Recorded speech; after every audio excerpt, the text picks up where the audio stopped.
Are y'all sure this is mine? Right. Now that I went to jail and they took it all away, I know this is mine. So I will never question why I got this again. He had fulfilled his obligation with death row and no intentions of renewing. Because we had already heard Tupac is at death row, pissed off. He wants his shit. I know I'm going this way, so I don't want to pay nobody to ride with me. I'm not thinking enough that I don't want to be involved. And I don't want to sell my ideas. I don't want to sell my thoughts. His death is related to us. And us, I'm meaning Death Row, who I was working for, and that's from what I've gathered when I was at New York, what I heard Pac tell Suge Knight, and what I heard over that radio that night after the shots were fired. His mother said, no, we gotta leave here because he doesn't own anything here. See, we thought that was Pac's house. Some people have put it out their mind, and others it's in their mind. You cannot have an individual of that caliber, and no one knows nothing. Somebody can't sleep.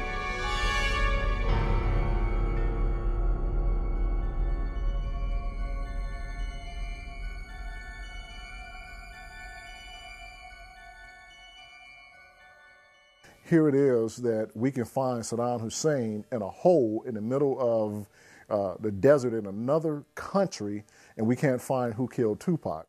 Sergeant Manning told me that, yes, young black men get killed. I had some loyalties to Death Row, and I still do. I just think that it was the thing to do, talk to Mr. Knight, let him know that I was leaving, so that I can be clear of Death Row.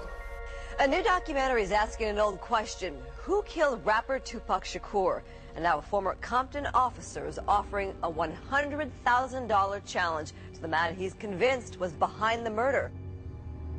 Suge rolled by in the gurney with a little Band-Aid on his head, and I was like, why are you wearing a big sweater and he's wearing a t-shirt? How amazing that Las Vegas themselves are not doing the same thing that the television shows are portraying, solving a murder case. I'm coming forward with the information because someone asked me.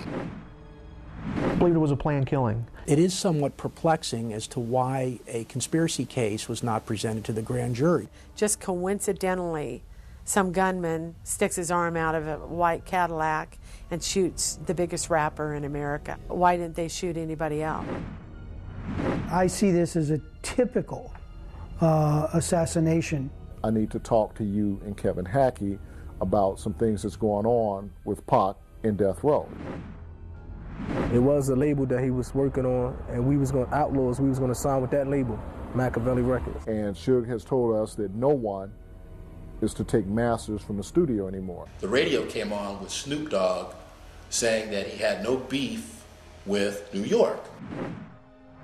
And Mr. Knight was very upset. They got to yelling at each other back and forth. They confronted each other basically to a face-to-face. I think Mr. Knight, with me not being there, he would have put his hands on him. He was that upset. And Pac's words were, I'm gonna cut out Machiavelli, and when I cut out Machiavelli, I'm the hell up out of here. And he didn't want it to go because he was like uneasy about going. He said he didn't want it to go. Tupac told him, specifically told him, that he was a dead man walking. If I can shift blame to someone else. Reggie began to tell me about how he was upset at and it had my Nextel two-way cell phone radio. Reggie Wright told us not to carry any weapons. If you cannot defend yourself, you're going to be an easier target for me. So now I'm in a situation where I'm being asked to guard Pac without any weapons or a phone. I think the reason they removed me from Tupac is because I was one of the few people that wouldn't buy into not carrying your weapon. An innocent individual that comes in to protect someone, and he's totally set up. I think Orlando Anderson's, the beating doesn't make sense. Another crucial part of your planning is going to be whether or not your victim is aware that he's in danger. I think Frank had no idea that I received them 4 phone calls.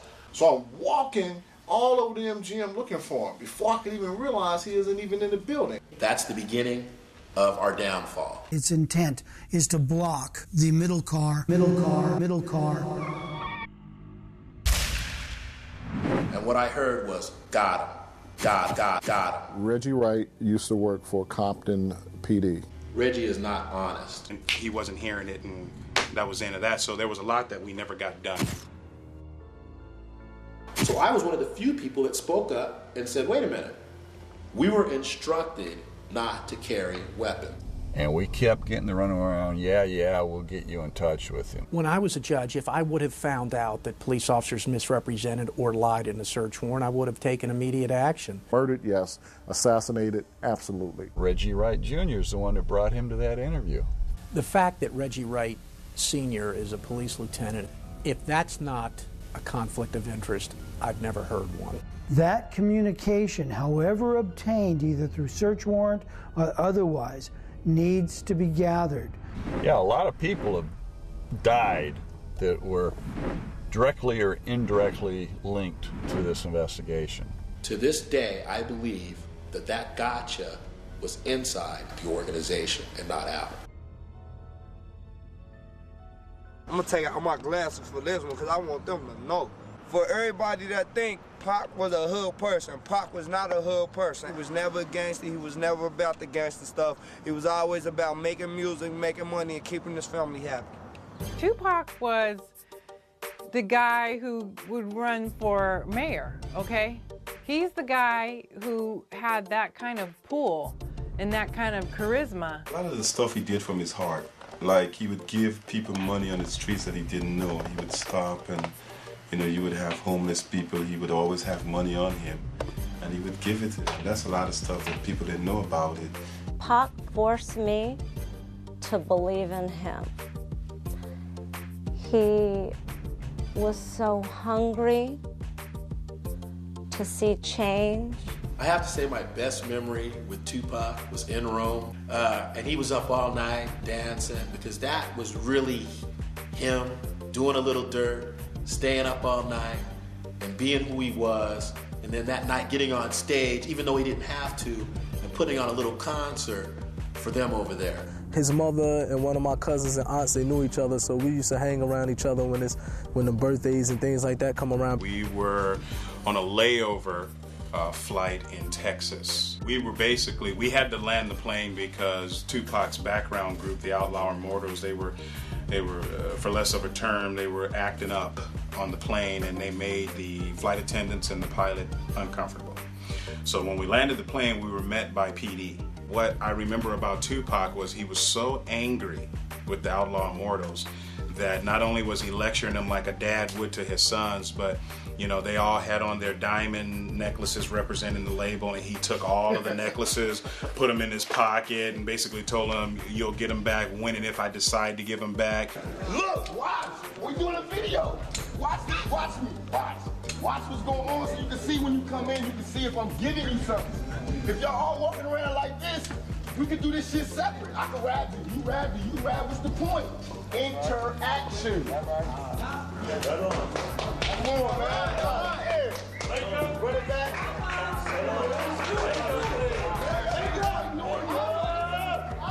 You just said, yeah, we got it. All right. And the next one, this nigga blindfolded. Pac took me when I was 16 years old.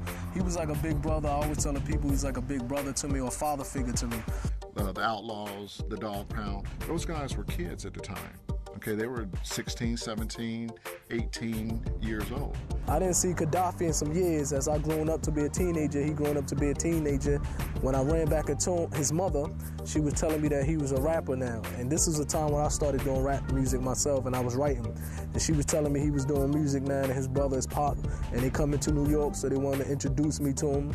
And to keep them under control and to keep them out of trouble, we had to pay a little bit more extra attention to them when we were out doing video shoots or out on tour. This one particular one was Mutah, and Mutah had a story. And Tupac had written a song, had an idea for a song. And when I met Pac, man, he was a good brother, you know what I mean? From the door, I seen good in a brother when he walked in the room. And he wanted them to talk about that, you know, to write about that. And he wanted Mutah to write about that. Mutah kind of had gotten it, you know, he could do it a little expressive. But for some reason, Qatari wasn't getting it, and the other one, Malcolm, wasn't really getting it because they didn't know the story, you know, it wasn't their story, you know. So he got them writing, and they bullshitting, pretending they writing. And now he's pissed off when he see what they've done, nothing. So he sent them back up to my daughter's house in the Bronx with the beat, and the boom box at that time, the boom box.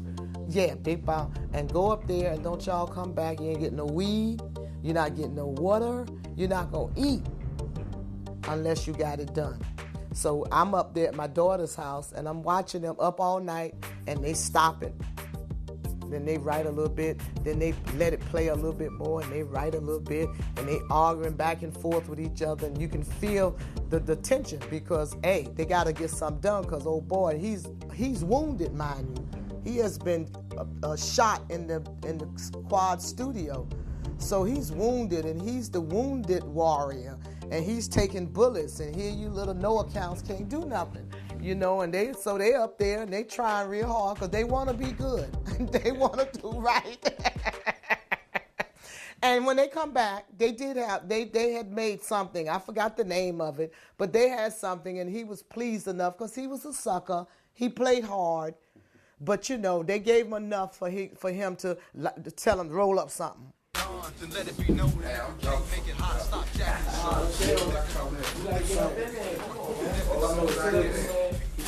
What's on get up in there and see a fat motherfucker? I gotta shoot him in his butt because I got to hit the belly.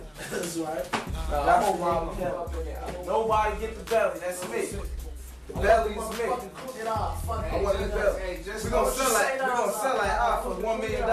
Just don't shoot me. We're gonna sell like for $1 million. Hold up. Time out. Anybody see Tragic? I'm looking for Tragic. Tragic. We're gonna find us some Tragic. Tragedy. Whatever the fuck is going on. I'm gonna holler at it. When he set up Gridlock, he was in the trailer at the time. He had a couple of girls in there with him and all of the outlaws. And something had happened. Oh, he had sent Kevin Hackey to the store to pick up a bottle of Hennessy. And he gave him, like, say, a $20 bill to bring back a bottle. When he came back with the bottle, he took it in to him, but he didn't give him his change. Well, Pac, in his state of being high in his drunkenness, remembered that he didn't get his change from Kevin Hackey. And he came out screaming, "Where's my change?" You know, from the bottle. And he came out the door, and Kevin Hackey and myself, we were standing there. And I mean, he was drunk. He was out of it.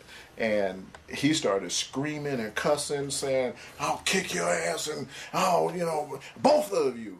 Right? And I'm like, whoa. You know, and I remember, you know, just thinking, I went over to Leslie and I told Leslie, you know, what had just happened. Les was like, "What's wrong with you?" And I told him, you know, what had just happened. So Pac had one of the outlaws come out and get me. And he had me come back in the trailer. When I went in the trailer, he was like, "Yo, Big Frank." He was like, "Man, that wasn't directed at you, man." He goes, "Shit, I didn't know who you were." He goes, "I saw you and I saw Kevin. I saw two of you." And I was like, I said, "You need to start smoking and drinking then at the same time, you know." And one day we were coming, I think, from Beverly Hills. And we were coming through the 405 into the 101, going to the studio. And he shook me because he was driving like maybe 100, 110. He got pulled over by Highway Patrol. And the Highway Patrol stopped him to get his autograph. He could never dance. Did you ever notice, if you look at Tupac's videos, he was stiff as a board. He couldn't dance. But as a little boy, he could. Whatever they saw, they liked. But you look at him later, he was not the dancer. Not really. No, check him out. No. He did the Digital Underground. You check him out. Let a dancer look at it and tell you, no, his technique is off. Tupac introduced us. And he's like, "You gotta meet Layla. You guys have to work together." We had a mutual manager, a lady named Layla Steinberg. Layla had contacts all over Frisco, the Bay Area. It didn't matter, East Bay, North Bay, South Bay. She just had connections. She was managing him. We actually did the Mac Mall video, which is probably one of my most favorite videos, and this Rayla video where we had to have them be old men playing dominoes on the porch. Playing dominoes was the thing. That was like playing bones was the thing. I don't remember him being no good at bones, and so we used to go at it for hours. And while everybody was playing bones, he would be writing. You know, he always had his little notebook and writing, and he'd throw away. And I wish I look back now and say, man, I wish I'd have kept some of those things he threw in the garbage, because, you know, he would throw away so many songs. When he did Trap, I lived in this apartment on the 23rd floor, and my husband had went out of town. I had a small TV, maybe a 21-inch. I took that TV, put it in the living room. House full of people, apartment full of people, standing around this little TV watching the premiere of Trap. My hallway was flooded with people. I had told everybody I could. It was just like a movie premiere, but it was a premiere of Trap. I was a young mother with my own artist dreams, and I met someone who was not afraid to scream out and let everybody know who he was, what he was going through, and what he wanted to affect. From the moment that I met Tupac, at the age of 17, he was one of the most startling individuals I've ever met. He had this place called the Top Ramen Shack. This was the most ghetto, fabulous little spot that you could possibly ever be in. We had all these cabinets with no food. You know what Top Ramen noodles are? That's why they called it the Top Ramen Shack. The Top Ramen Shack just basically had noodles. Everybody ate noodles. If you didn't have a bowl, you took your powder and put it in your bag and shook up the bag and just ate the noodles right there. Because they didn't want nobody had no food in there. The refrigerator, you know, maybe had maybe a couple 40s, Kool-Aid maybe. He couldn't stay hidden. How could he? You know what I mean? He was not that person. He spoke his mind to his credit and to his detriment. He spoke his mind. He said what he felt, you know, and sometimes those feelings were, and sometimes those feelings was, oh my Lord. But they were his feelings and they was true. He was, and still is, just one of the most amazing voices. When Tupac and all of us got kicked out of the Top Ramen Shack, eventually we was gonna get kicked out of the Top Ramen Shack because we got raided. I love Pac instantly. She said, come and stay. She already had 5 kids. So you're talking about 5 kids and 5 grown men or more sleeping. The only place we could sleep was on her living room floor. I can't remember how many people have lived with us. And those who remember back in the day with Pac, they will know we all slept on the floor. You just had to get your spot on the floor. People will remind me they stayed with me at one point or another. That's a part of me. I will always be a mother to many. But at least we had a spot. When it was raining, when it was cold, it get cold in the bay. We had a spot. Tupac knew absence. He knew affection. He had a mother who planted amazing seeds in him, who loved him dearly. He knew gangsters, what they would perceive as gangsters, tougher guys than a Suge. He just didn't know gangsters, those gang people. But the people in the Black Panther Party that did 99 years was also some tough asses. And they schooled him on revolutionary tactics and how you do this and that. And after a while, he didn't want to hear that no more, because he'd tell him, Mama, and take off your kente cloth. He wasn't a nationalist like that. You understand? He was on a mission. I think even when I met him back in '93, he was on a mission. He was always, he meant what he said. It was not a shallow conversation. I met him on a video set. The first time I met him, I think he was doing I Get Around or something. It was being shot at one of my friend's house. The guy was like shining. Because right now I got 2 movies ready. They're about to come out. You know what I mean? So that's enough to get us another deal for 1 movie. You've got this energy that God has given you, and people recognize it, good people and bad people. And they pounce on your energy. They pounce on your history that helps make you who you are. And they want to smother your fire. No. This is my story. I love this shit. I don't got nothing. I'm not thinking of nothing that I don't want to be involved in. I don't want to sell my ideas. I don't want to paint my thoughts. I want to watch him grow. I want to plant it with the right, I want to match it with the right mate, and let's both nurture it and make it grow, and then cut it when it's healthy and feed everybody. He would call his mom with nonsense, pretty much, you know. Hey, baby, you like the fuzz of the coke party, man. Baby, who called the police? Man, who called the fuzz? Hide the door, baby. Hide the door, Who called the fuzz? Damn. Oh, man. Oh, man. He ain't got no hair like you. Oh, man, baby, I'm going to tell you. He ain't got no hair like you. Dreads ain't working, baby. That's out of style, baby. The dreads ain't working, baby. You want to do something like this, baby. Look at that. That got bounce and condition to it. So you can do that, okay? All right, baby. Come on, Trey, let's roll it. What's happening? Oh.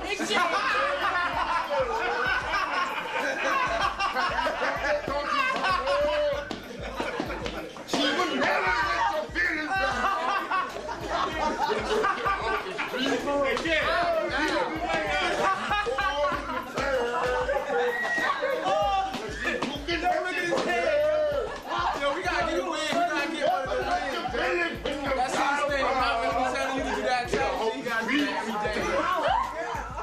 She's a super freak! Super freak! She's super freak now! Temptation C!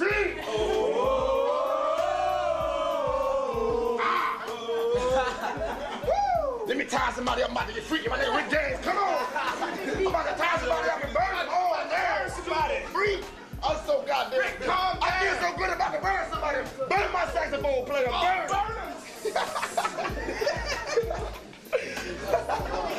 Oh, man. It's the summer of 1996.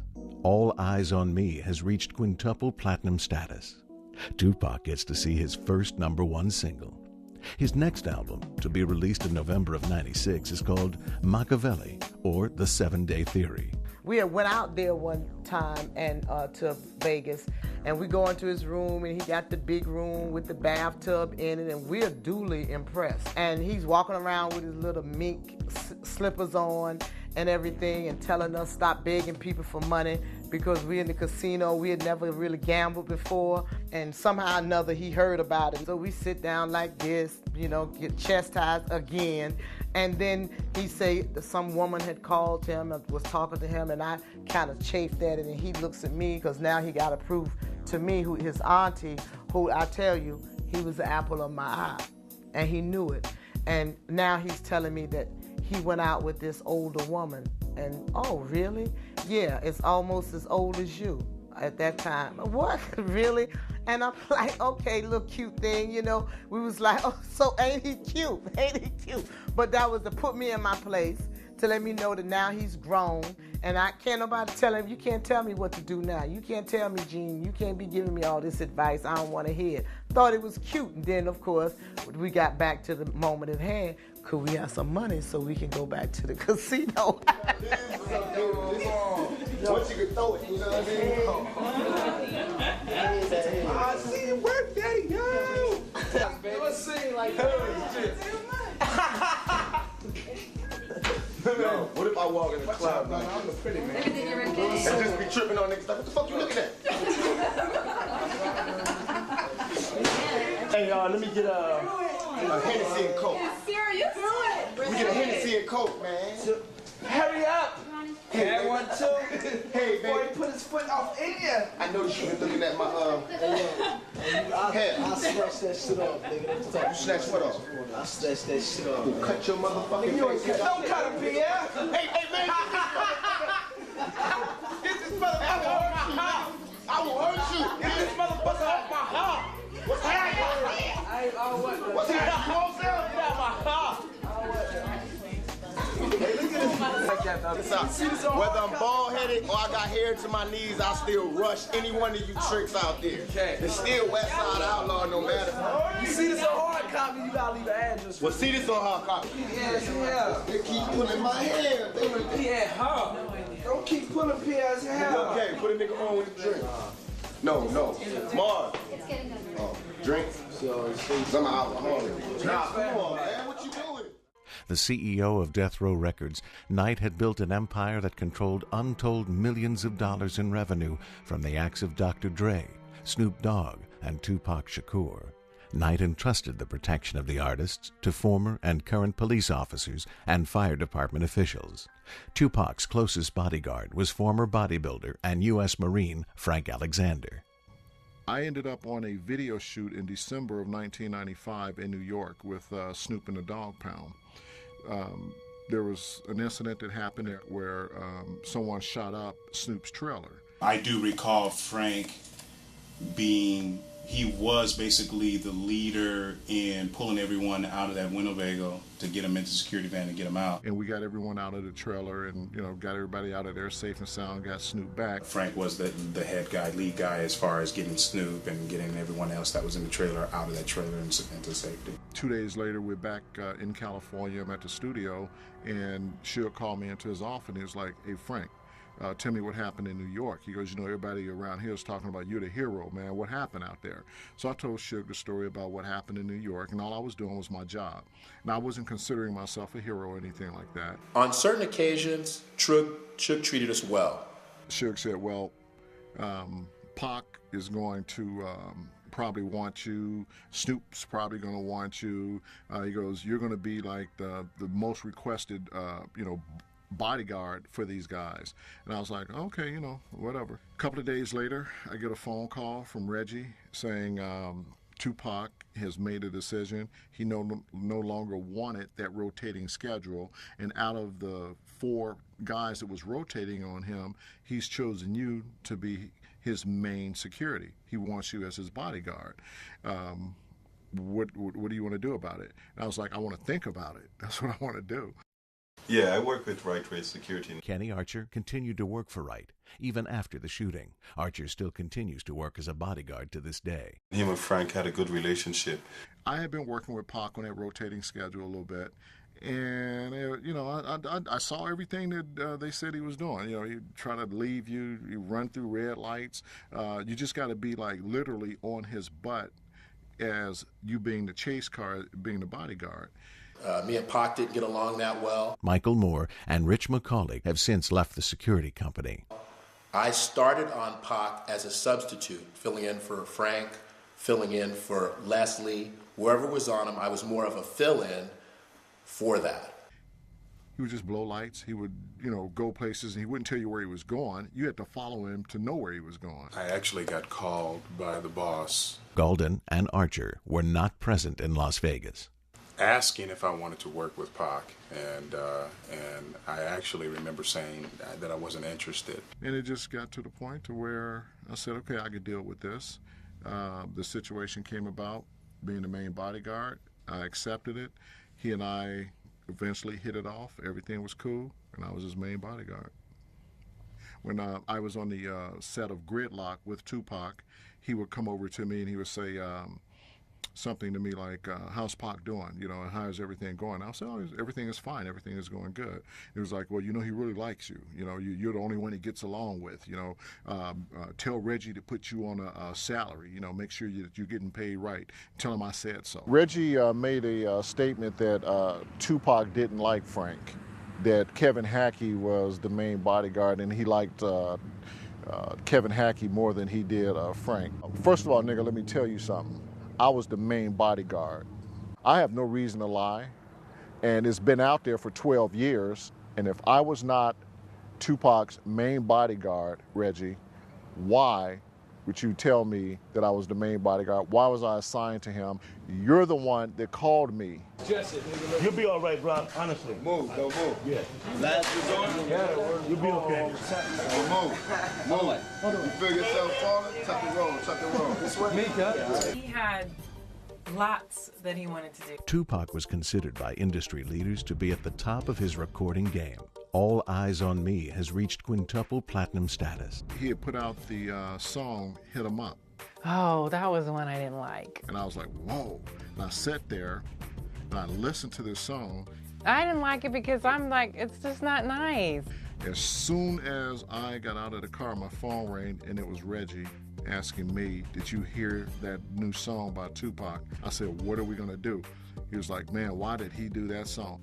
regardless of the truth of it or not, it's like, treat people the way you want to be treated, not the way they're treating you. And, you know, we definitely had words about that. The next day, when I got to the set of Gridlock, I got in the trailer and I told Pac, I go, Pac, man, what's up with that song? He was like, oh man, you heard that, man? He goes, that was off the hook, huh? He goes, they playing it everywhere. He goes, man, it's all in the clubs, man, it's gonna be bad, it's gonna hot, blah, blah, blah. I was like, Pac, dude, you're gonna need more security. I mean, I remember listening to some of that music, I'm like, wow, he's deep. No one wanted to work with Tupac.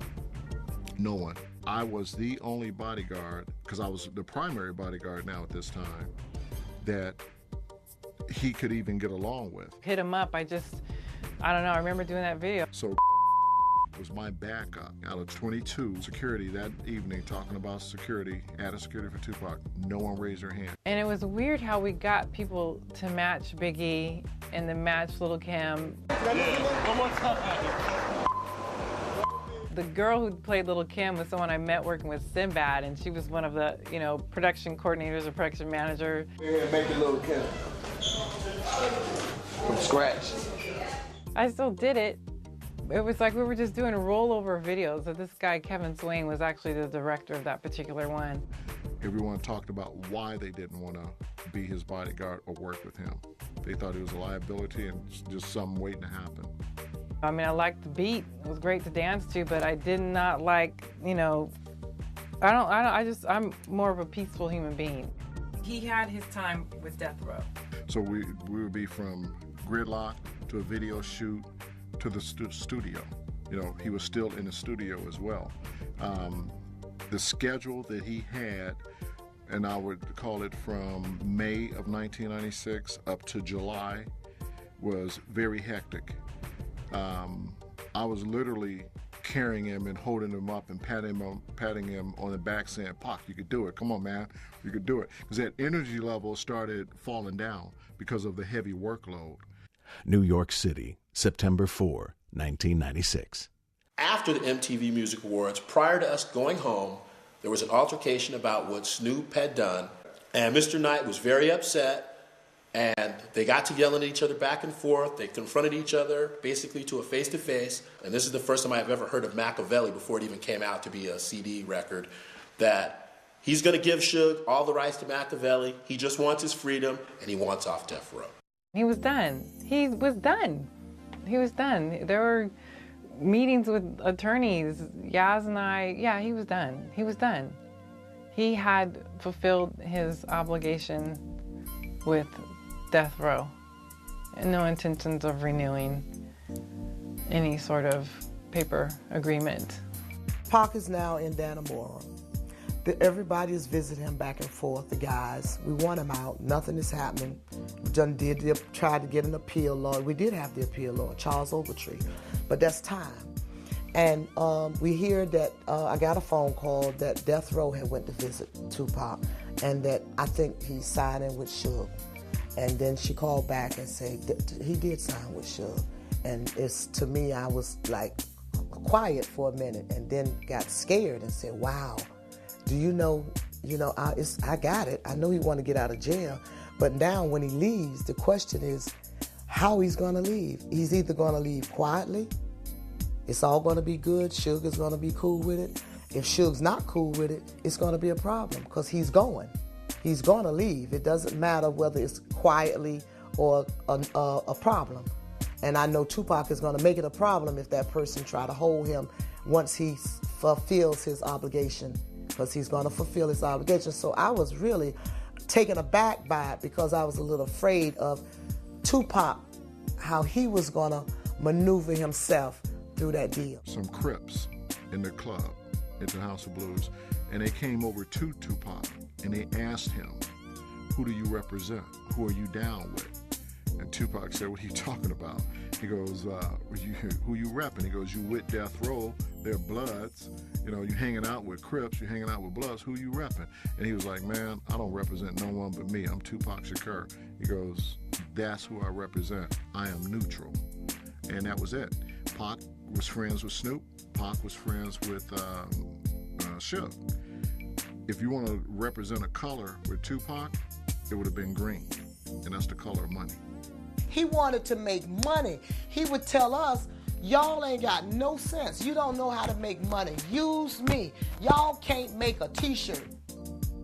You can't do a t-shirt business. So we start trying to make t-shirts. You know, use me. I'm a commodity. You got the best thing to make money right here.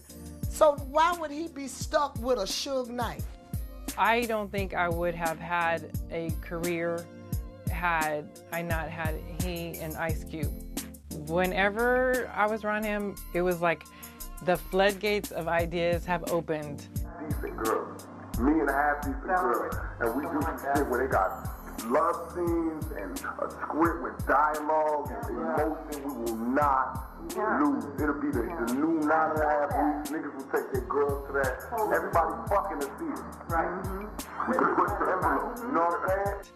And he knew that I was receptive, and he knew that I was like, I've kind of always been a little bit of a documentarian. I just always have a notepad with me, and I started carrying a little tape recorder with me because I was like, I can't write fast enough. No, but nobody's gonna have any problems. No.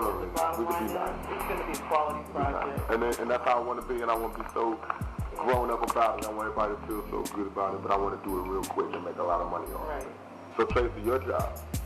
My job is to be the job I want to offer you is to be my, I don't know what it's called in regular life, but in my zoned out mentality, to be like my consigliere, to give me advice and to tell me how to take my ideas and make them sound. You can go to whoever you got to go to get the information, but don't let them know. What way do I do that? How do we own all of it? You know what I mean? Or how can we get 50% of this and then we go into that? I have still some of the notebooks where he would say, yeah, I want to do this, you know, how do you want it? I want to get these girls from Vegas, I want to have these different sets. We're going to be like cowboys. We're going to have like the kind of the, was one scene was old style scene with the girls, the hair and the makeup. It was just very, very over the top, you know, kind of situation for a music video, but it was fun. We just were doing. It was just doing. We just kept going and kept going. So I want to keep 24/7 like that, or not keep it, because now we got a hot name from beating up dudes on the set. So create a film cut. No, you can name some pictures, which is already set up, which we should push to them. And then that way it'll be like that. Then when we get the money, then I can say, okay, we already got that. We got directors, we got cinematographers, we got writers, we got everything. We can produce it, we can do it, we can do everything. We're ready right now. We got vendors, we got equipment, we got everything. Right. Yeah. Anybody knew Pac knew that he wanted to do his own thing. Because he knew he was talented. He knew that. There's no doubt about it. But he appreciated the opportunity to hook up with digital and all that stuff. You can still, if you rapping, you can come all the way up into that. Don't bang your head on the camera, but you can look inside if you're rapping. Can I put some tape on the bottom of your shoe? No problem. Do you mind? Thank you. Let's get a chair for you. There you go. Nah, just put it on right there. Just put it on right there. No problem.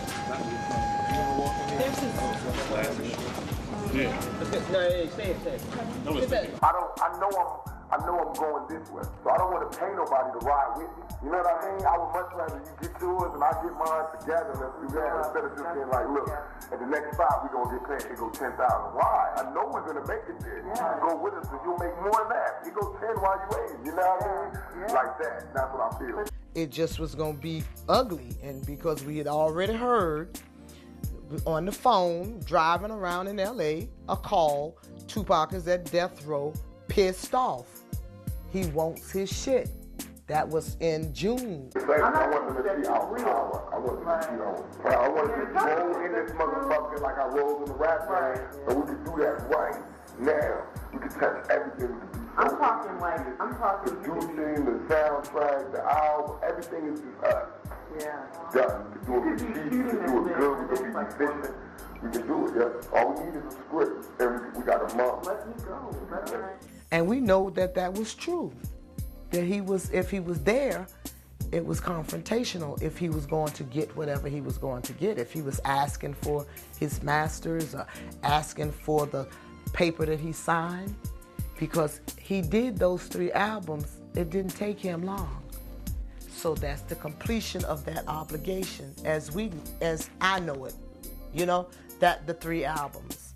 So, and I tell you, he had movie scripts and he was truly interested in that. People were talking to him about it. Hey, I want to be like Jodie Foster. Okay, they told me a deal. They was like, this is what she did. And I was telling them, I was like, no, I don't want y'all to just pay me a bunch of money to stop doing movies and do them for y'all.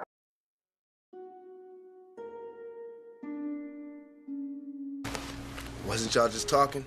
Yasmin, who was Yak Fula's mom, was Tupac's assistant. And she had called me that evening and said, I'm going to come down to the set. I need to talk to you about some things that's going on with Pac in Death Row. And I'll talk to you guys when I get there.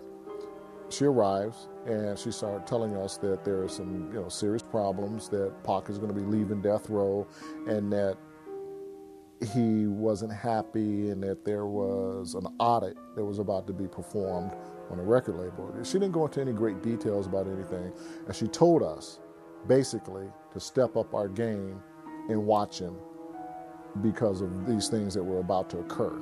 And that's the first time that myself and Kevin was told that there was problems with Tupac in the record label. Ain't you gonna get that? There's no question that Tupac would have been a great actor. I don't see why he wouldn't have done roles like Denzel. Obviously, we all know he studied. I can only say good about Tracy. He's a lying piece of shit, man. That wasn't his plan. He wasn't gonna be wedded to no death row.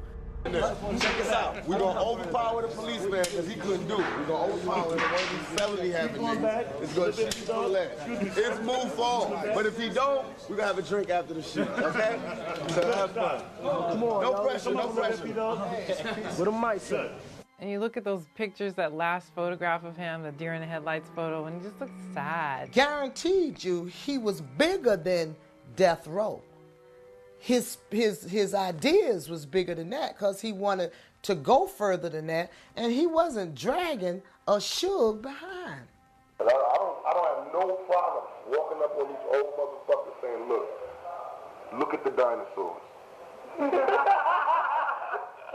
Straight up, that's the type of nigga I am these days. For mine, I will go all out. I treat this shit like a straight, I'll tell them niggas, look at the dinosaurs. You could work with me, nigga, and you could be a part of evolution.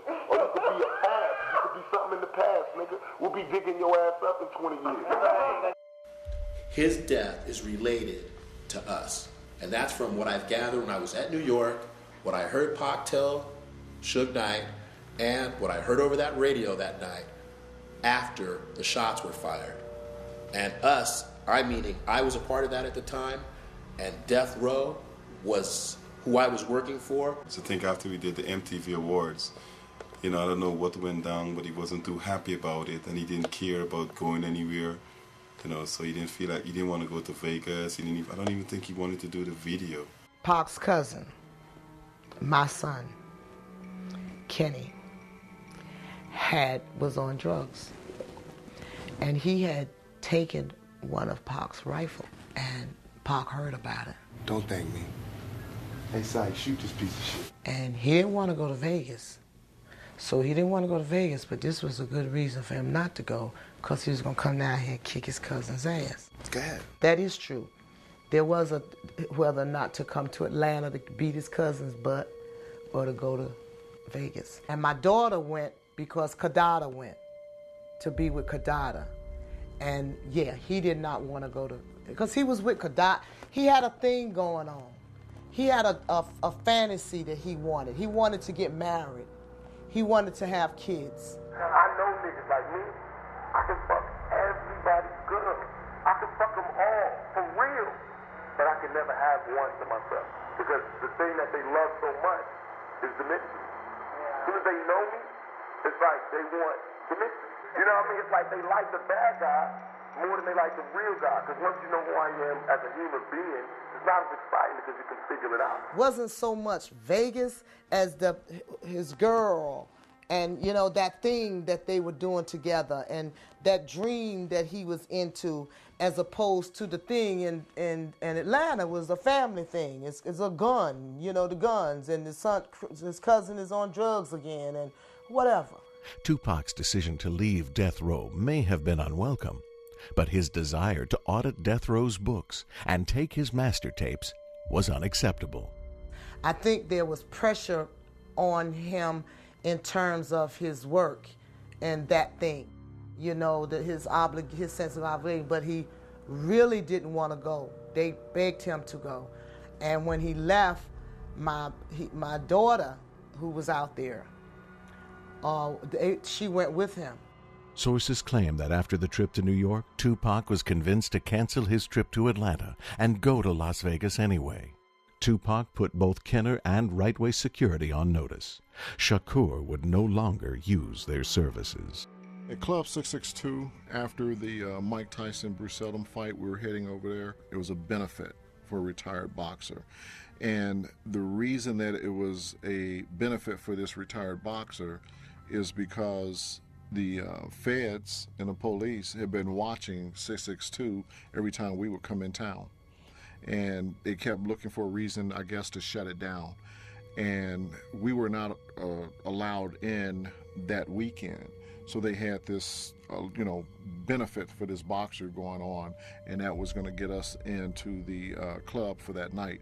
We had the security meeting earlier that day, and we were told by this attorney that we had never had a meeting, like this before, where an attorney in his office would have been in charge of a meeting and would be telling us that we couldn't carry weapons. But the reason that we supposedly wasn't able to carry weapons is because of this benefit that was going on for this retired boxer, and there was no need for us to have weapons.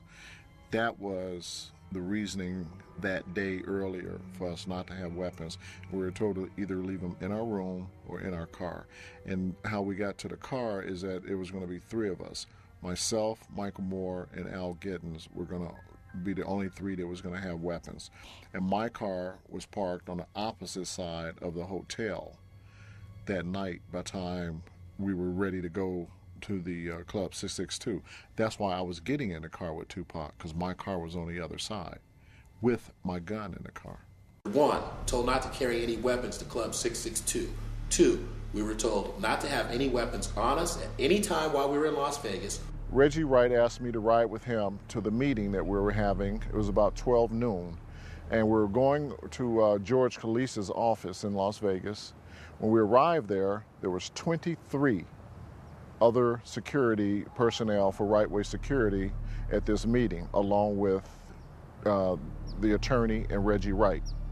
When we got there, they started going through the meeting and what the meeting was about. And one of the main issues and the main points were we were not to carry our weapons. So that right away brought up the issue of why not. The topic of discussion about the weapons was why not? Who are going to carry weapons? Why we're not going to carry weapons? We were told that we could not carry weapons and no one should have a weapon on them. Reggie Wright Jr. was a former Compton police officer. He was not only Suge Knight's security director, but he was also a partner with Knight and attorney David Kenner in the operations of Death Row Records. It was very interesting. When Knight went to prison for the beating of Orlando Anderson at the MGM, Knight lent his organization to a partner that would be both trustworthy and loyal to him, and at the same time have the means, contacts, and resources to enforce the rules of the organization. And in an organization with the name Death Row, the rules were upheld with violence and threats of violence. That man was Reggie Wright Jr. Right Way Security, who provided security for Death Row Records. Reggie Wright Jr. was clearly at the middle of the entire orchestration of the assassination, to be sure. However, could Reggie Wright use Death Row resources for that effort? He owned the security company.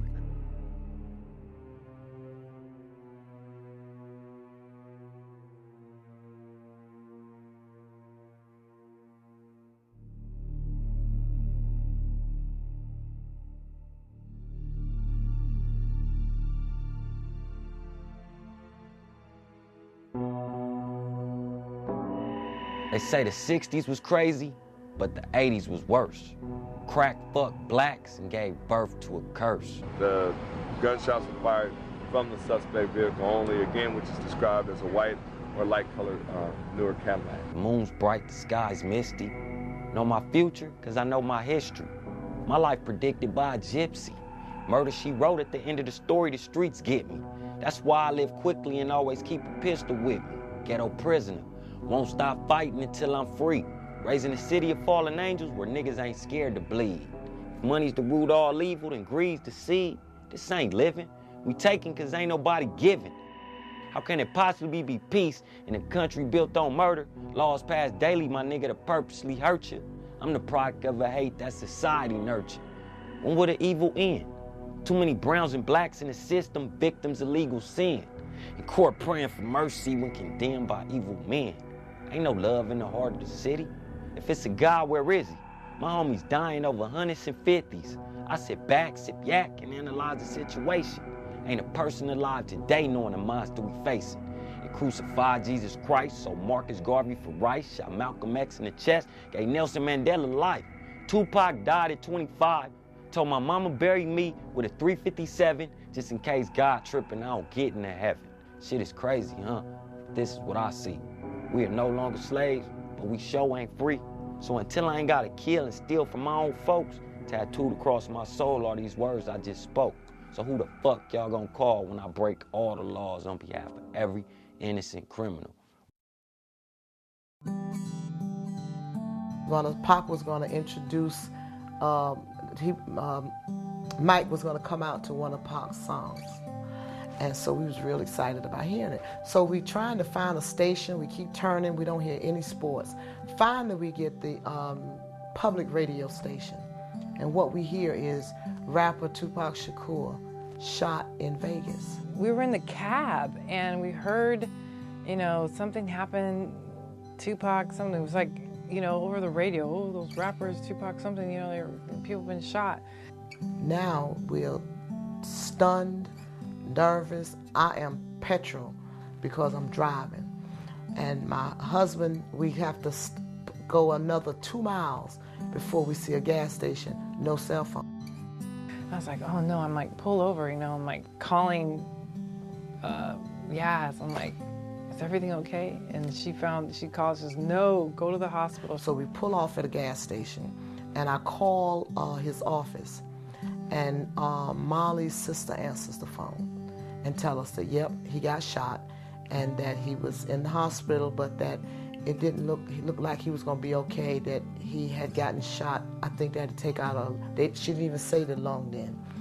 We drove a little further, a couple of miles, nervous, stopped, call again, and that's when they told us they had to remove a lung, but that people could live with the lung and that one of his fingers had gotten shot off. But we still don't get the scope of it.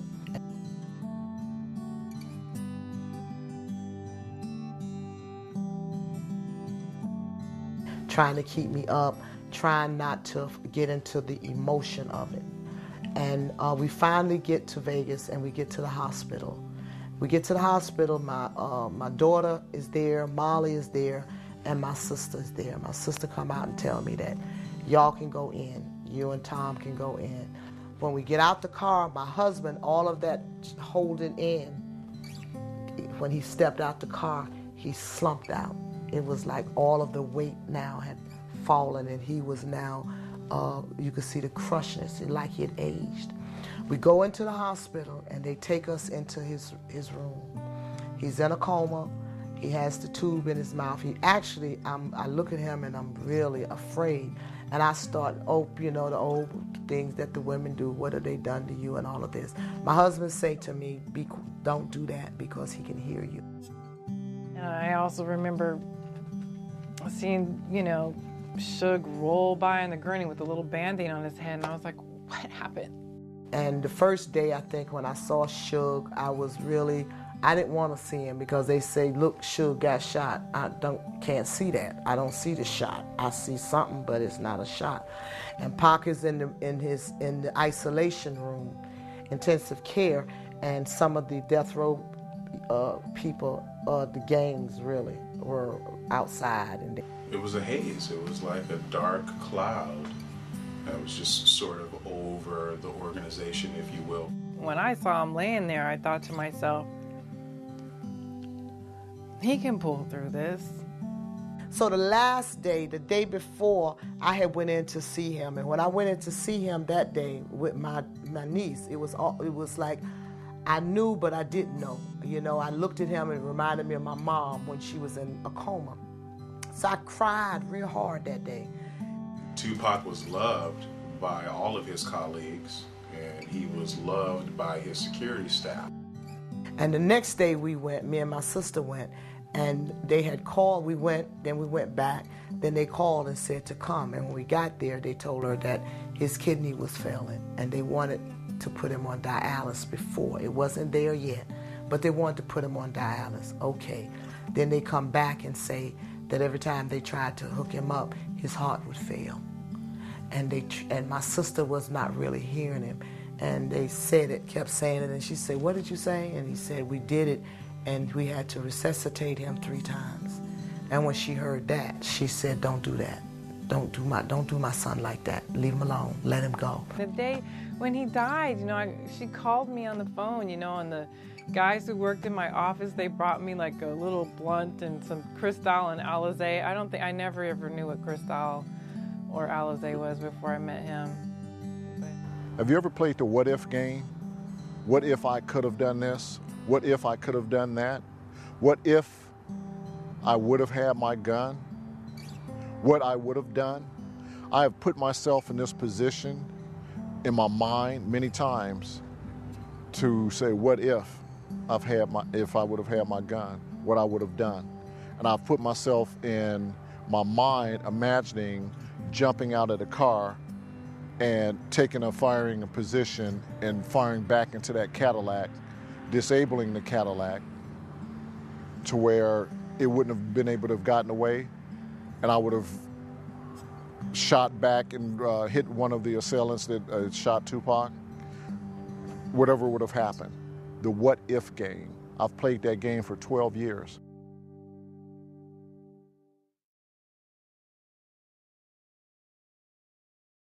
The atmosphere at Death Row after the murders was unusual. When we were still in California, they initially kept the bills paid. See, we thought that was Pac's house. I didn't get any negative vibes from Suge regarding security. I did get some negative vibes from some of Suge's people regarding Frank. And there was a particular instance where I had a conversation with Suge in front of the studio one night. It was just he and myself, no one else was around. I told him, I said, you know, Suge, I said, the animosity and the different things that I'm hearing regarding Frank, I said, you should take control of that, because that's not right. I believe it to be unusual. In my opinion on why it was unusual was because I sensed that they blamed security for him disappearing. I'm just saying what's real. How that go when you're in a group and you're in an organization and they your boss and you get paid, they pay you and all of that. But prior to going into the meeting with Suge and all the artists from Death Row, Reggie met with us out front in his own meeting and instructed us to say certain things. But when I got in the meeting, I seen how the meeting was going, and I spoke up on what should have been said. And I informed them, because Frank's name came up, that Frank had done some things wrong while he was covering Tupac. And I quickly corrected everyone at the meeting and told them certain things. The artists were unaware that we were told not to have any weapons. Therefore, Frank couldn't have done anything different.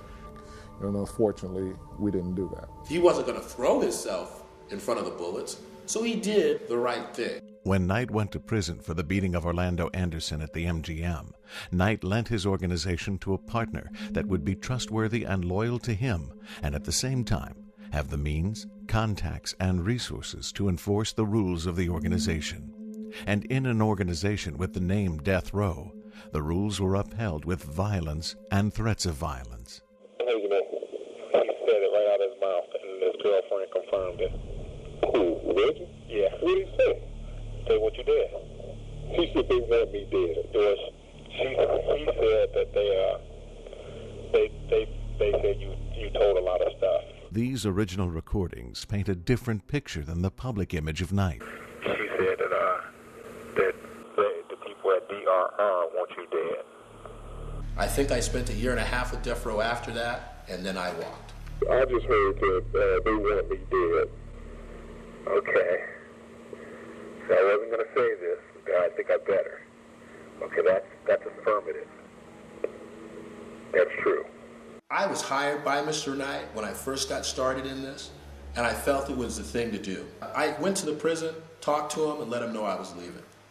Because they were telling me that if it didn't go, if whatever you said wasn't positive, they were going to fix you. Mm-hmm. If Suge don't get out, boy, you're going to be in deep trouble, Frank. Who? You. I had some loyalty to Death Row, and I still do. I just think that it was the thing to do. Talk to Mr. Knight, let him know that I was leaving, so that I can be clear of Death Row. Everything that Suge does, Reggie knows. Because I tell you right now, anything goes down with Suge, you know who's going to run this company? Reggie. Wrong. What do you mean, Death Row? He would much rather see it turn over to Reggie. Nope, wrong, because then everything comes back on Reggie. In corporate America and national security, the head of security shown to be negligent at the least during an assassination is asked to find another line of work. Reggie Wright got a promotion.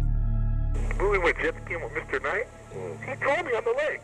He goes, yeah, if anything happens, anything comes up, Reggie would be the one running the whole day in and day out operation. Man, I can't see it. Reggie's dad told me that. Well, he said, Michael, if anything happens to Suge, this is what he told me. If anything happens to Suge, Reggie would run the majority of the company. One thing Suge didn't do is he didn't blame any of it for Reggie. And trust me, the shit was all Reggie's fault. Yeah, it was. It was all Reggie's fault. It should have been blamed on Reggie. You know, I mean, it wasn't even something where you could debate it. Any common sense tells you that the fault wasn't yours. You had been off for 6 weeks. Every one of them decisions that got me out of there, you in there, and everything else, all that came from Reggie's mouth. Did it not bother Knight that Shakur, his most lucrative asset on the Death Row label, was dead on Wright's watch? His comment was, we ain't gonna be hurting for nothing. Who is we? He said, we ain't. This is what he told me. I said, dang, man, that's pretty sad. I said, financially, that's gonna fuck some shit up. And he goes, we ain't gonna be hurting for nothing. Reggie Wright and me had different opinions on security.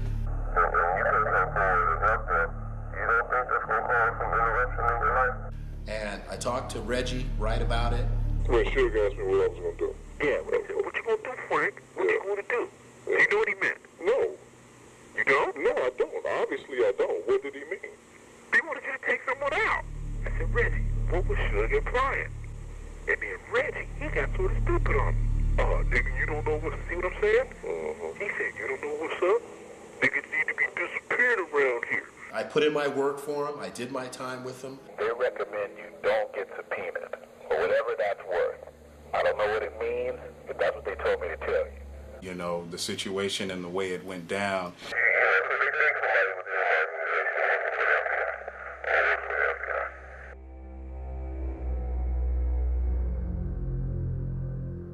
Was God's choice. It has nothing to do with Frank or any unprofessional moves he made or something he didn't do right, because that is not the case at all.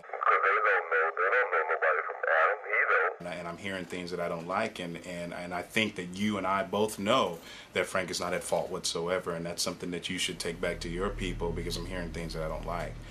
The same thing, would I blame the Outlaws because they didn't jump in front of the bullet and take it?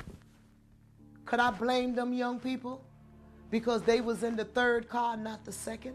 From the jump, I never thought that. From the jump, I never thought that Frank didn't serve him to the best of his ability. Afterwards, I know how he felt. I know how people felt. But I saw what the predicament that he was in. I know he would ever put himself in that predicament again. But I know that he didn't put himself in that predicament for that to happen. I was still going through the pain of Tupac's death. I was sitting at home. I had gotten a book deal. I had gone to New York, and I was getting ready to put all of that stuff together. And then the manuscript was being written, but I was sitting there with a 9mm in my manuscript, getting ready to shoot myself. I was ready to just end life because so much death was surrounding me at that time. So I was like basically like ready to give up. And I looked down up under my cocktail table, and it was a glass top, and there was a book down there that a friend of mine had given me and said, "The Life You Were Born to Live." And I looked at that book right at the same time I was thinking of contemplating suicide. I looked at that book and I picked it up and I was like, the life I was born to live. Life I was born to live.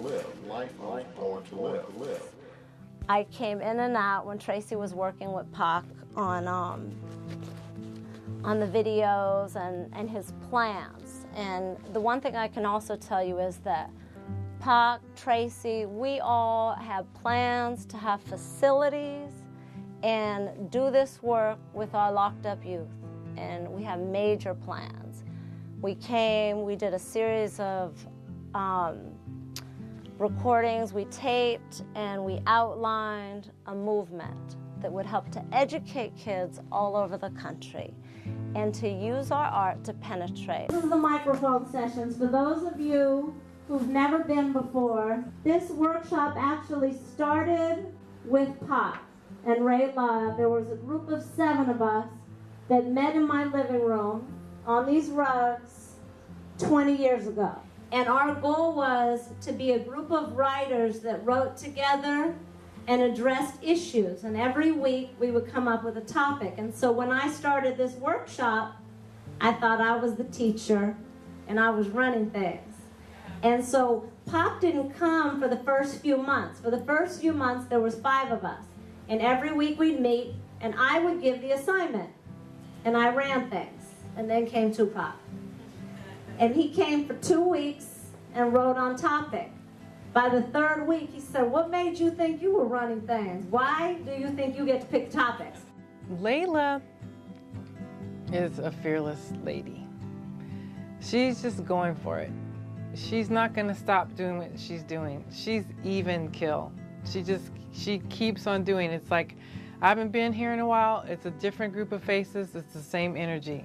She's still giving her heart. You kind of get what you ask for. And because Pop refused to let me run things, we shared the running of the space.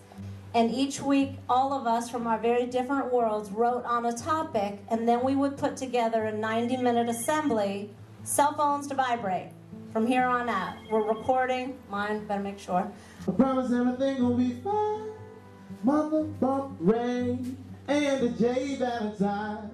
As if you didn't know, I'm gonna show you that Doja was that brother that your show should have signed. When Pac died, it was definitely equivalent to a president being assassinated, and it really took a toll on me. But when I met Layla, it was inspirational because Layla represented a part of Pac that a lot of people like myself didn't know, which was that Pac was very well read and that it wasn't an accident that he said some of these powerful things in his music. I just want you to keep doing it because you're already a young teacher and you're really powerful. And I know you look at me crazy when I say that because I don't think you've been validated very much. But I think in this group, you'll begin to really be validated for your honesty. I spoke at Layla Steinberg's poetry class in North Hollywood. It was amazing. I loved it. I loved speaking to the kids and the people that were there about Tupac. There was a tribute to him there. It was really nice. And I talked about the what if game. Credibility is dead in the times we're living in. They may say they're loyal. They talked about loyalty. Maybe back then may have been some loyalty, but now it's when people get that time hanging over their heads, people getting older now, people that know something, it is now becoming like cancer. And they got to notify somebody that there's something wrong. So it's just interesting that that scenario played out the way that it did.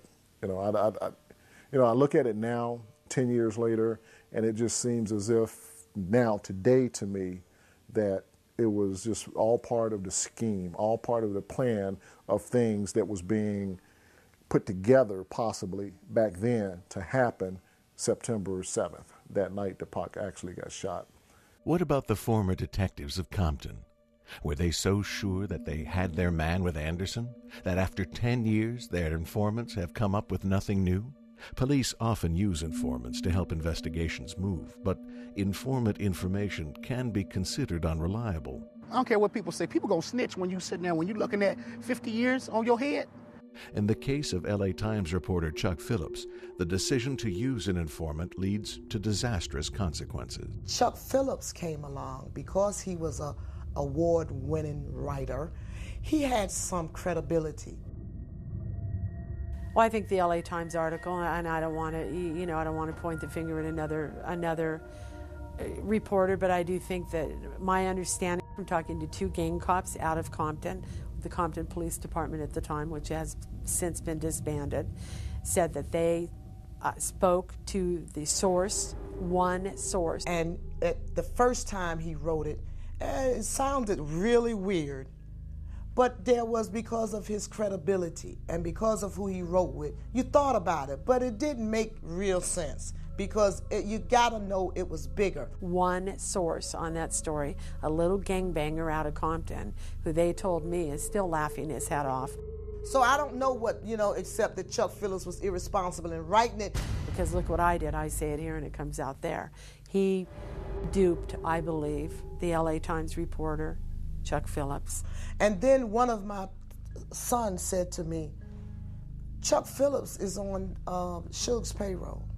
Oh, okay, then that's the end of that. Biggie Smalls in town, because Biggie Smalls was in a New York studio cutting a record that night. Now when he comes back and he writes, because he called us to tell us he was going to write it. Now he's back on, because what he did there is what he did then. Is he took a little bit of some truth and he put other stuff in it. Because in '94, when Pac got shot, Biggie came to the hospital. Biggie stayed at the hospital that night. That was supposed to be a book deal for him. He's coming out with this article, and that was going to get him a book deal. He already had a book publisher interested, and it never happened because Biggie Smalls' mother immediately cried foul. Biggie retrieved one of the weapons to give to the cousin, whatever, that was left there. Biggie was there that night as shocked as anybody else in terms of what you're looking at. And, her son was in New York, and how could they not verify? How could the reporter not verify Biggie Smalls' whereabouts when you're accusing him of murder in a 2-part series on the front page on the Sunday edition of the LA Times? You think you would have gotten that part confirmed and wouldn't confirm it with a little gangbanger out of Compton. It was so wrong, it was unbelievable. What I know is that night when he got shot, Biggie was at the hospital. And he was not at the hospital gloating. People I was dealing with, talking to people in the entertainment media who were just shaking their heads. How could he possibly get that wrong? There would appear to be substantial evidence to refute the claims made by Brennan and the Compton PD if left to the strength of Brennan's single affidavit. Of course, we have very little else from which to determine where the Orlando Anderson myth and the gang war myth started. Either the evidence of Anderson's involvement or the evidence of a gang retaliation is behind the veil of the ongoing investigation, or it simply doesn't exist. And what about Vegas police? I think that the reason a lot of it was covered up is because most people that worked for Death Row Security had a badge of some type. They were either law enforcement officers, they were fire department officers, but all of them had a badge of some type. And they were able to pull them badges out to get in and out of certain situations. And I think the ball was dropped right there. I think people had badges, they didn't want to push the issue, and they chose to overlook looking at death row.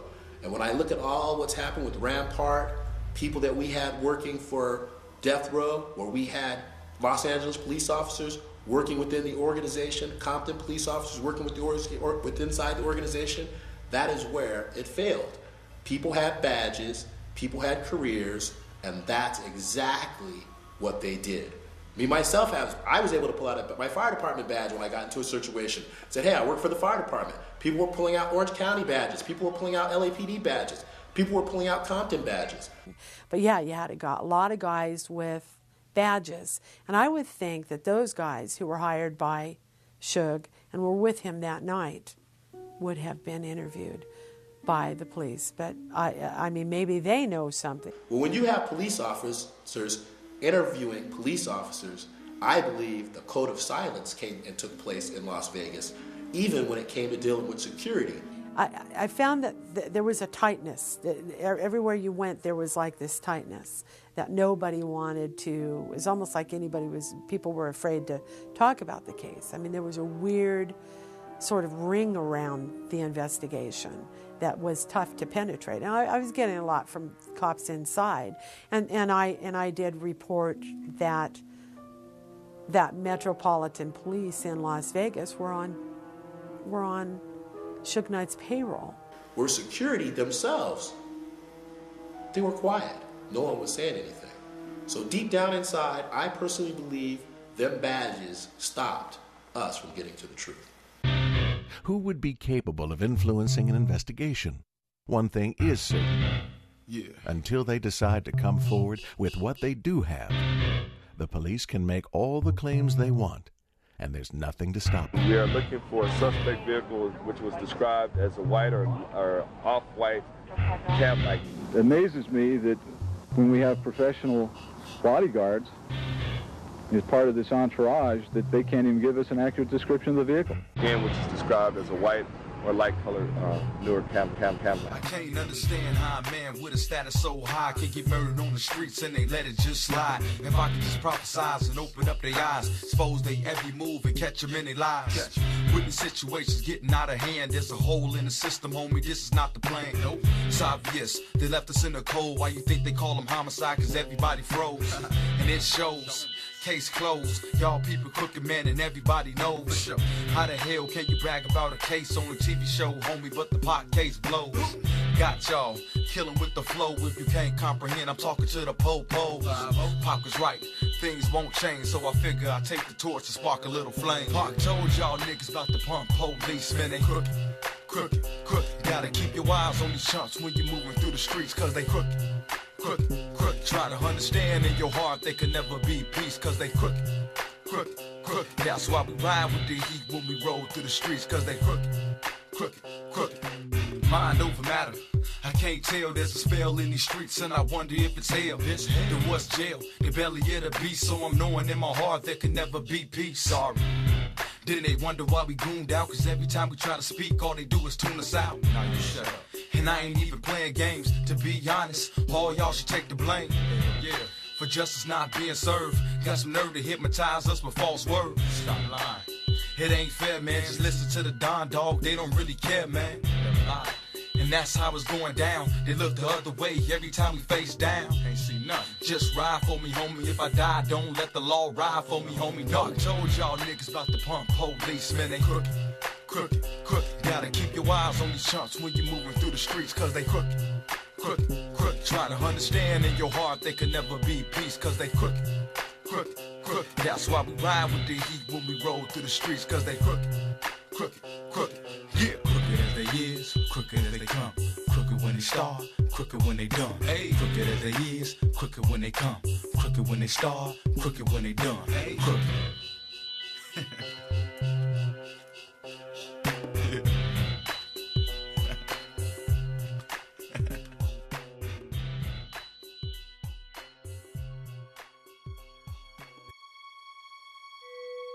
It wasn't meant to be. It was meant for him to die and for this to happen, for people to still be talking about him. And that's a good thing that he is. That's right. For the effect that he has on people, for the livelihood that he has provided for people, all of that. I have nothing to lie about. I'm doing for my friend, for my brother, what I think he would have done for anyone else and stood up for in his belief and in the political person that was inside of him. I believe that Pac would have been doing the same thing that I'm doing, fighting for my justice as well as I'm fighting for his justice. I truly believe that with all my heart. They've said the same thing about his mother, about capitalizing and exploiting. So that's neither here nor there. He was what he was, and he was a commodity in his head.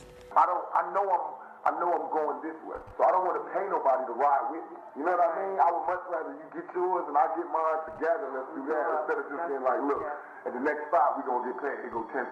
Why? I know we're gonna make it there. You go with us, and you'll make more than that. You go 10 while you waiting. You know what I mean? Like that. That's what I feel.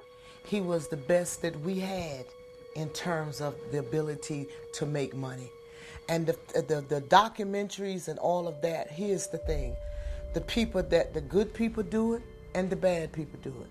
If the bad people can do it, why can't the good people can do it? If the people that didn't like him can do it, why can't the people that cared for him do it? If the person who's doing it now, who's behind it now, has a yearning in his soul and spirit, which I truly believe, to get to the bottom of it as far as he can go with it, to do all that he can to rectify that thing, to make that thing right, to make it okay, to make it as best that he can, to put out as much as he can about it, to make it right with himself in his soul. Why the hell not? Why stop that? Every time I think it's over, they drag me right back in again. I do not doubt Frank Alexander's motives. John 8:32 will set you free. Read it. Figure it out. It affected him in a way that I haven't heard it affect no one else that was around him, that professed to love him. He didn't try to rip his mother off, and he didn't tell his mother a lie. I visited the Tupac Shakur Foundation this year in April. We had a film festival down in Atlanta, the Spaghetti Junction Film Festival. The foundation came out, they showed their support. They're behind our project and what we are doing. It's a good thing. If he makes money, he's going to make some contribution. If he don't, he would have done all that he felt he could to get to the bottom of it. We can't do it. When I went to the foundation with my own eyes and my own body, I got to walk those grounds. I got to walk through the Peace Garden, and it was amazing. It was comfort. I felt the peace in the Peace Garden. I felt that Pac's spirit was amongst the grounds of those 6 acres down there. Pac would have said, y'all punks for not doing it. You're a punk, Frank. You was there for not doing it. Why wouldn't Frank think that what his bond was Pac was his bond? What he felt from Pac, how can I say he didn't feel it? He hasn't shown anything to the contrary. I don't know anything different from Pac, however that was. Frank came to his mother, asked permission every time. I got your back, got that, saw it, could I do it, that, read it, whatever. She never said I don't like what he's done.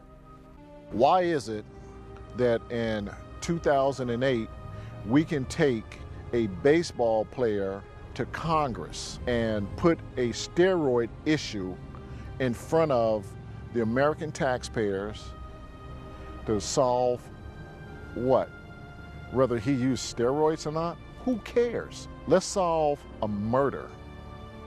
Let's bring the Department of Justice in, reopen this case that I assume is closed. Let's bring justice for Tupac Shakur. I believe he's resting in peace in heaven, but on this earth, I bet you he's turning in his grave. I still today miss him. I'll mourn him till I join him, you know. And that's just it. You know, that's all I have to say on that.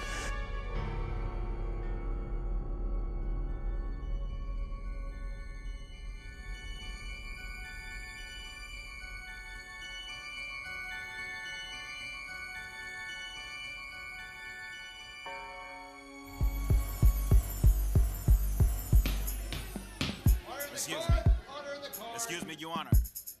We have a young man. Let me rephrase that. We have one of the only witnesses that's not afraid to speak on this case.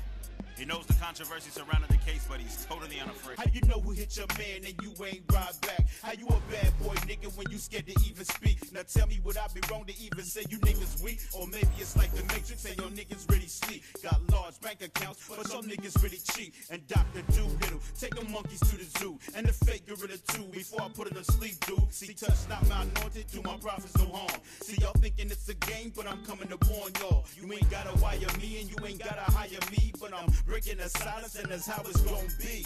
Breaking the silence. Man, your niggas moving your mouth, but you're really speaking silent. Breaking the silence. Calm down. Man, your rappers looking gangster, but your niggas ain't violent. Breaking the silence. Young man, calm scared down. To speak, scared to eat, man, your niggas probably scared to sleep. Breaking the silence. Be careful before you incriminate yourself. Somebody gotta say Counselor, restrain your client. And ERD, it's really DOA. I see the wrinkles in your flow like you 80 years old. You like ghetto Taco Bell, rap 'em soft to go. And you can't flow hard cause you too soft, you know. If you was a real Dr. Dre, take Viagra for your flow. And when it's time to hit the mic, you can get hard, yo. And sweet Mr. Me, you just acting like a nut. Cause if you wanna know the truth, you niggas scared of sugar nuts. You get it, sugar nuts? What I'm really trying to say, y'all niggas is diabetic. Go ahead and admit it. You probably wouldn't if you could. It ain't hard for me to tell that y'all niggas is scared of Suge. In 05, y'all was just about gone. And I gotta be honest, because I'm tired of his songs. Ain't it funny how the time fly? When you scared the industry, sell 11 million lives. Breaking the silence. Man, your niggas moving your mouth, but you're really speaking silent. Breaking the silence. Calm down. Man, your rappers looking gangster, but your niggas ain't violent. Breaking the silence. Young man, calm Scared down. to speak, scared to eat, man, your niggas probably scared to sleep. Breaking the silence. Be careful before you incriminate yourself. Somebody gotta say Counselor, restrain your client. Promise to tell the truth and nothing but the truth. Yeah, I promise to tell the truth, cause if I don't. To the world, get peace till we all get peace. We gon' call it the reckoning. Ride on down, keep riding, keep riding. To my homie, get peace. To the world, get peace till we all get peace. We gon' call it the reckoning. It won't stop, it don't stop. No, telling all the fans the truth about Pac. Yeah, giving them reasons to ask questions. Countless nights of interviews, no resting. We put it together to teach a lesson. Open up your mind, be grateful for every blessing. Don't get it confused, we on a mission. Never would you see it so vivid, this is not fiction. A million theories, but there is one truth. If it was you, tell me, what would you wanna do? The world's been waiting for explanations. Well, here it is now for those patiently waiting. Who could be next? How could we tell? Who could you trust? There's no one left, they all fail. All fail. I give you my word, this is the real deal. The closest people to Pac, about to seal the deal. Ride on down, keep riding, keep riding. To my homie, get peace. To the world, get peace. Till we all get peace, we gon' call it the reckoning. Ride on down, keep riding, keep riding. To my homie, get peace. To the world, get peace. Till we all get peace, we gon' call it the reckoning. It don't stop, it won't stop, it can't stop. To my homie, get peace. To the world, get peace. Till we all get peace, we gon' call it the reckoning. It don't stop, it won't stop, it can't stop. To my homie, get peace. To the world, get peace. Till we all get peace, we gon' call it the reckoning. It don't stop, it can't stop.